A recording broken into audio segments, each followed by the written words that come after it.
የአምላካችንና የጌታችን ሰላም ይብዛላችሁ ወገኖቼ። ወንድማችሁ ወንድም ደስታ ከመላ ነኝ።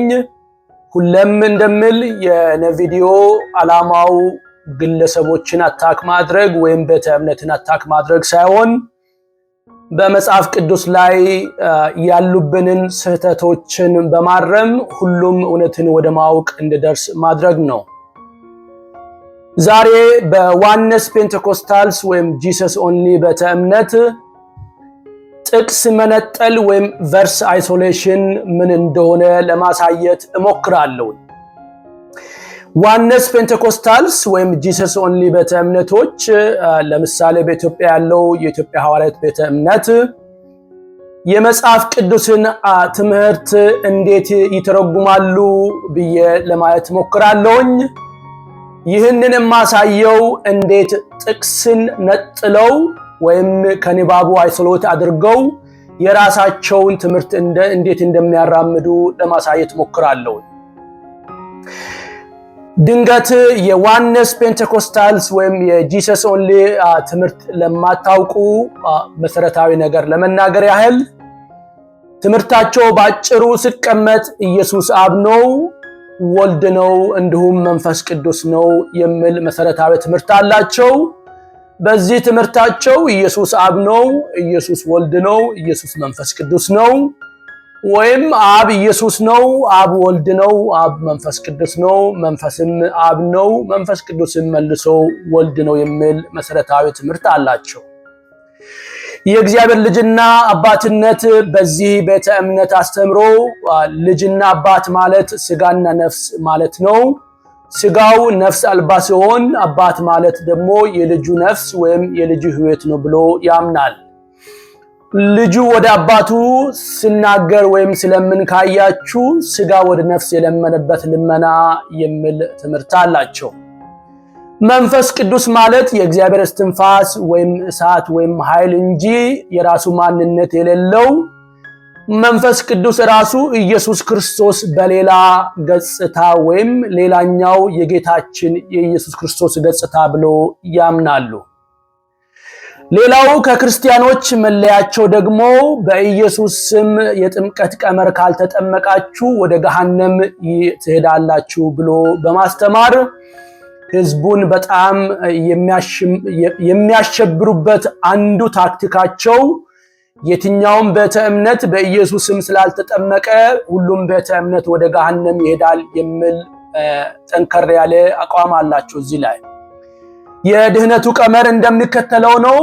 አንድ ሰው ለመዳን ንስሐ መግባት፣ በኢየሱስ ስም ጥምቀት መጠመቅ፣ በመንፈስ ቅዱስ መሞላት፣ የመንፈስ ቅዱስ መሞላት ምልክት የሆነውን ልሳኖችን መናገር እንዲሁም በግሉ ቅድስና ሊኖረው ያስፈልጋል ብሎ ያምናል።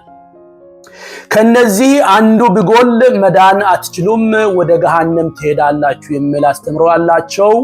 ታዲያ የዚህ ትምህርት ዋና ችግሩ ምንድነው ካላችሁኝ፣ ዋነስ ፔንቴኮስታልስ ወይም ጂሰስ ኦንሊ ቤተ እምነቶች የትምህርታቸው ትልቁ ችግር የመጽሐፍ ቅዱስን አስተምሮ ሙሉን አይቀበሉም። ከንባባት የሚፈልጉት ጥቅስ ላይ በመንጠላጠል ነው ይህንን ትምህርት የሚያደራጁት። አንድ ጥቅስ ከመጽሐፍ ሐሳብ በመነጠል ሌላውን የመጽሐፍ ቅዱስ ሐሳብ በመተው የቤተ እምነታቸውን ትምህርት መስርተዋል፣ ትምህርቱን ያራምዱታል።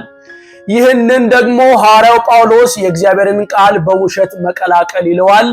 የእግዚአብሔርን ቃል በውሸት መቀላቀል ደግሞ ፍርድ እንዳለው መጽሐፍ ቅዱሳችን ይናገራል። እንዲህ ከሚደረጉ ከመጽሐፍ ቅዱስ ንባባት አንዱ የሆነውን ዛሬ ለማየት እንሞክራለን። የመጽሐፍ ቅዱስ ክፍል የሚገኘው በሐዋርያው ዮሐንስ ምዕራፍ 19 ላይ የሚገኘው ክፍል ነው። ወገኖች ይህንን ቪዲዮ የምትሰሙ ይህንን ትምህርት የምትከታተሉ የዮሐንስን ወንጌል ምዕራፍ 14 ከቁጥር 1 እስከ መጨረሻ ያለውን እንድታነቡ በጌታ ፍቅር እለምናችኋለሁ። በዚህ ምዕራፍ ላይ የዋነስ ፔንቴኮስታል ወይም ጂሰስ ኦንሊ ቤተ እምነቶች በሁለት ሐረግ ላይ ያተኩራሉ። እነሱም እኔን ያየ አብን አይቷል የሚል ሐረግና በእኔ የሚኖረው አብ የሚሉ ሐረጎች ላይ ነው የምንጠላጠሉት። በእምነቱ እነዚህን ሐረጎች ከጠቅላላው ከምዕራፉ ሐሳብ በመነጠል እኔን ያየ አብን አየ ማለት ኢየሱስ አብ ነው ይላሉ።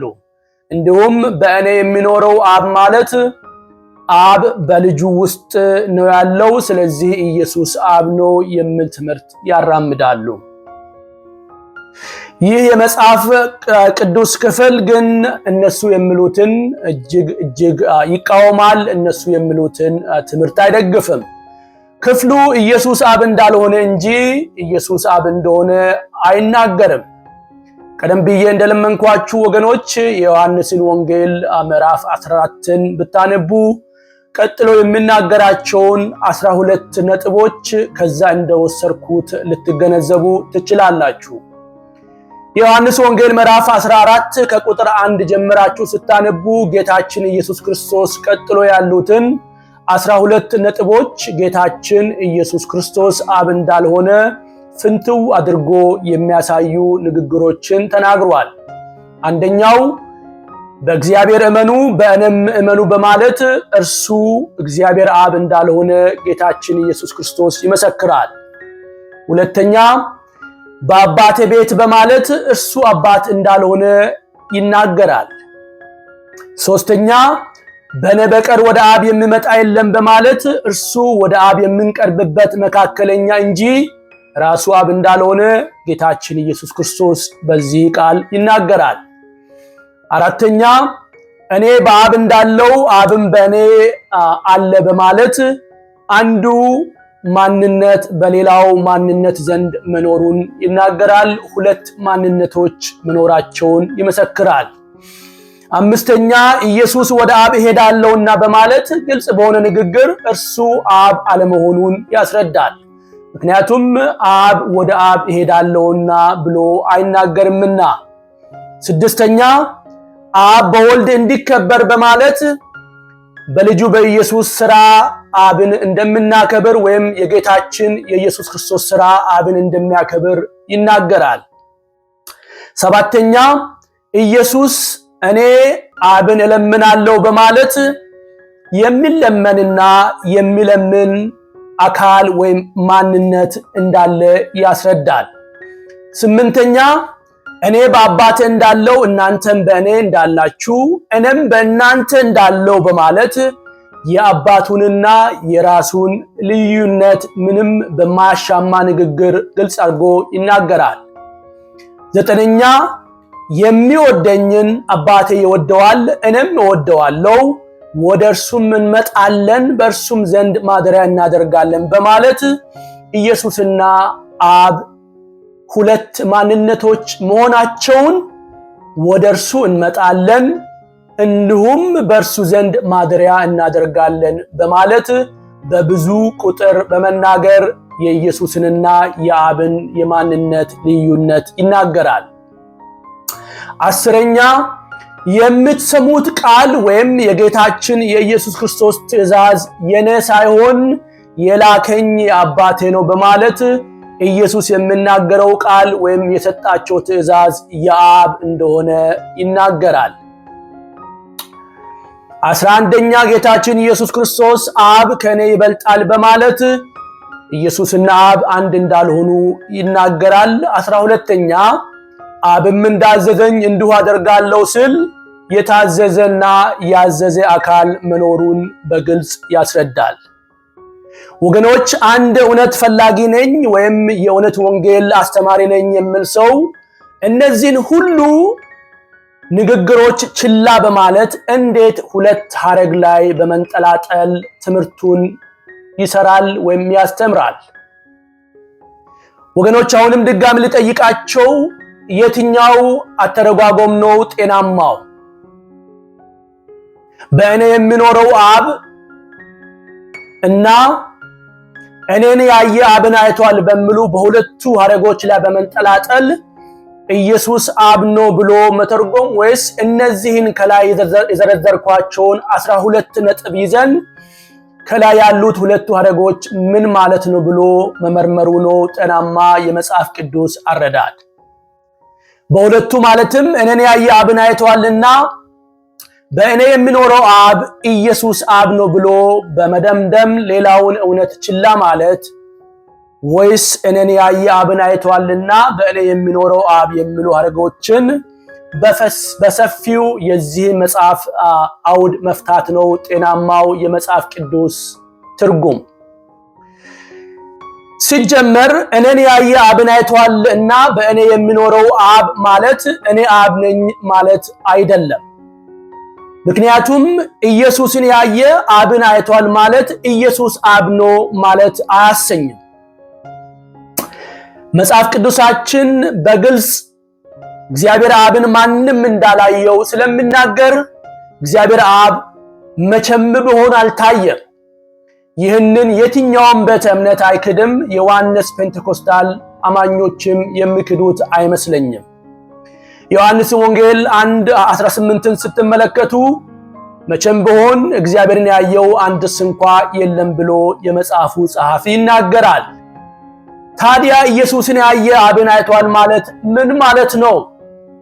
ጌታ ኢየሱስ ክርስቶስ የአብ ተራኪ የእግዚአብሔር አብ ኢሜጅ የሱ ምስልና ነጸብራቅ እንደሆነ መጽሐፍ ቅዱስ በሰፊው ይናገራል።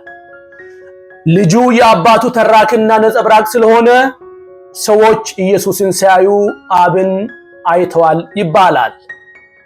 እንዲሁም በእኔ የሚኖረው አብ ብሎ ብቻ ሳይሆን ጌታችን የተናገረው እኔ በአብ እንዳለው አብም በእኔ እንዳለ ብሎ አንዱ ማንነት በሌላ ማንነት ዘንድ መኖሩን ይናገራል እንጂ ቤተ እምነቱ ማለትም የዮሐንስ ፔንቴኮስታል የኢትዮጵያ ሐዋርያት ቤተ እምነት እንደሚለው አብ ነፍስ ሆኖ ልጁ ሥጋ ሆኖ በሥጋና በደም የተዋቀረ አምላክ ነው የሚል ትምህርት እዚህ ስፍራ የለም።